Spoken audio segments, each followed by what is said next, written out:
ఇతను నేను సినీ ఫీల్డ్లో ఫస్ట్గా స్టార్ట్ చేసినప్పుడు ఒక చిన్నపాటి బైక్తో స్టార్ట్ చేశాము. కానీ ఒక టైంలో రాజీవ్ గ్రూప్లో మేము వెళ్తుండగా నైట్ బైక్ పంచర్ అయిపోయింది. ఒక షూటింగ్కి వెళ్ళి వెళ్తున్నాము, 11:30 అయింది.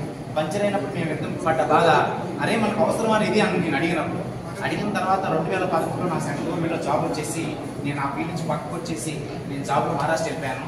తర్వాత ఈ 10 సంవత్సరాల జర్నీలో భర్తగా చిన్న షార్ట్ ఫిల్మ్, మసిలి రోటి, చిత్రాలని చిన్న అడిగాను నేను.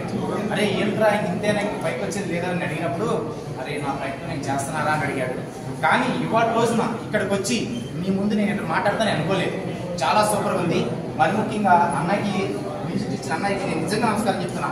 ఆ యొక్క లంబసింగ్లో ఆ ఫీలింగ్ చూసావా, నిజంగా మీరు వెళ్ళి అక్కడ చల్లటి ప్రదేశంలో ఆ యొక్క ఆహ్లాదంగా అట్లా ఇచ్చినప్పుడు వచ్చే ఫీలింగ్ చూసావా, హ్యాట్స్ ఆఫ్. అదొకటి అన్నయ్య కూడా చాలా అంటే చాలా ఎక్కడ కూడా చూడకుండా చాలా బాగా చేశాడు. నేను నిజంగా అన్నయ్య ఒకసారి చేసుకున్నాను. మరి ముఖ్యంగా దివి గారు మధ్యలో ఒక ట్విస్ట్ ఇచ్చారు. ఆ యొక్క గన్నులు తీసుకుని వెళ్ళిపోతుంటే ఈయన ప్రేమ లెటర్లు తీసుకెళ్ళిపోతే అన్న విధంగా చూశాను. కానీ గన్నులు తీసుకెళ్ళిపోతే నేను అనుకోలేదు. తర్వాత తెలిసింది. చాలా దివి గారు చాలా కనిపిస్తున్నారు, చాలా బాగా చేశారు. మరి ముఖ్యంగా నా ఫ్రెండ్ ఈ యొక్క స్థితిలో ఉన్నందుకు నేను చాలా గర్వపడుతున్నాను. చాలా గొప్పగా చెప్పుకునే స్థితిని ఇచ్చాడు.